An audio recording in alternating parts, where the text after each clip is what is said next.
Hi guys, welcome to second NUNCHAKU lesson. This is Ram from NUNCHAKU. So this video we are going to focus on the first basic NUNCHAKU techniques, and it is. But I know that many of you guys would already be knowing these techniques. But today we are going to also point out some important techniques, important tricks that will help you prevent injuries while practicing NUNCHAKU, as well as it's going to improve your technique drastically. Now. Guys, I feel that you should always respect your nunchuck, respect your tools, whatever it is. Okay, so I show my respect to my nunchuck like this. Since I'm a karateka, I pay my respect like this. I bow with my nunchuck in hand before performing anything. So that's why I start my nunchuck videos with in the I start my nunchuck videos in YouTube like that. So that's all about the bowing of nunchuck. I think you should also respect your nunchuck in whichever way you prefer. Okay, it doesn't. I'm not saying that you should always do like this. It's like a bond. Our hands and our the nunchuck should be connected to our body. It should feel like one of our parts. That is, it should feel like a body part. Okay. Now let's move on to the technique. But before, wait. As I said, I'm gonna say some important tricks that's gonna help you avoid injuries. I will start with that first. Always while performing this down.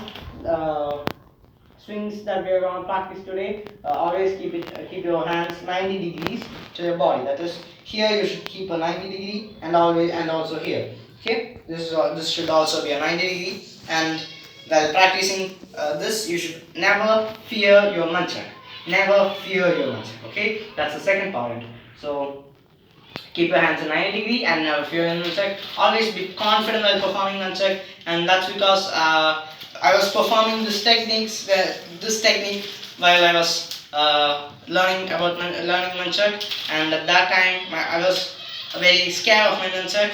I was very afraid of my nunchuck, and what happened was, due to my confidence, a decrease in confidence level, it went down. The nunchuck went low until it hit my head hard, and and it was very painful.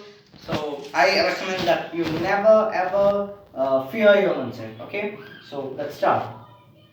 But before we start, as I said, I bow. Now from here, I take both my hands. Okay, you would start with this.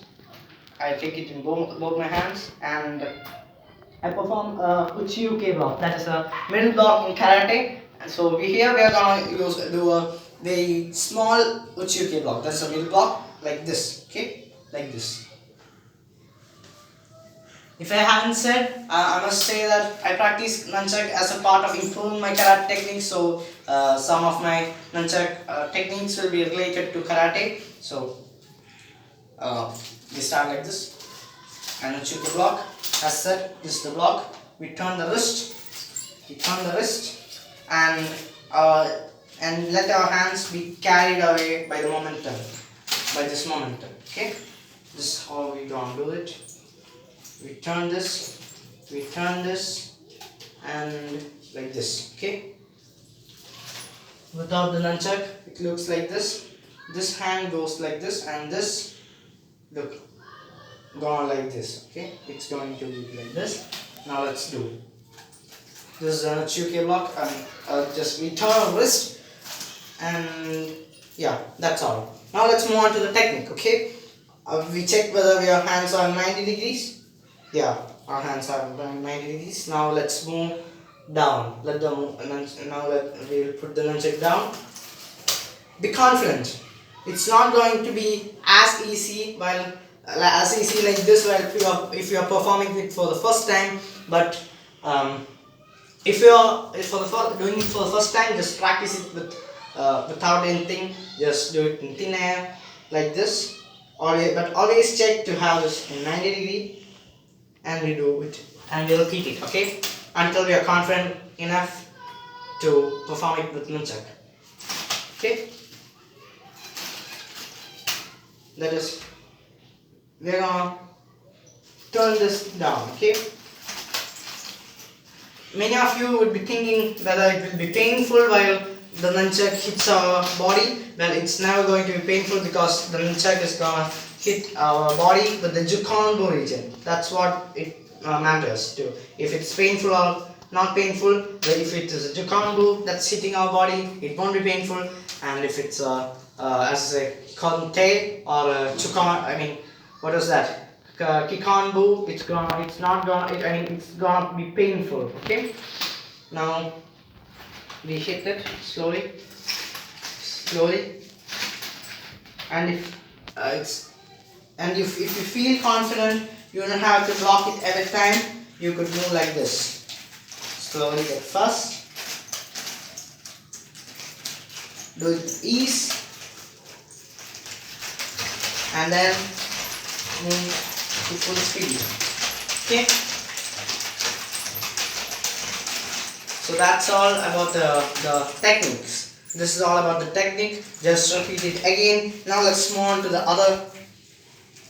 Now since you're a beginner, just take it by hand and do it here like this. Check if it's 90 degree and be confident and get, yes, it's 10. Good. We go down like this, slow it first, and then we go for full speed. Okay. So that's all about the technique. Now let's move on to the assignment part. Yeah, we are gonna give you an assignment, that is practice this technique that we said with full safety. And by full safety, I mean that you always check that it's 90 degree and be aware of your surroundings. Don't break glasses, if then you're gonna get smacked in your head from your mom or someone else. So do it like this. Repeat this many times in your house, and I recommend that you practice this more. That is, if you have done 100 in this hand, at least do 125 in the other hand. That is, if you are more skilled in right hand, do 100 in the right hand and maybe 125 times in the left hand. That's because you need to equally make your hands, equally make it powerful, so that both your hands improve. If you're left-hander, do it 100 in the left and 125 in the right. Okay, that's all about the assignment. I hope you guys like the video, and I hope it's useful for you. Please do comment so that we are inspired to do more of these types of videos. And yeah, that's all for today, guys. Bye.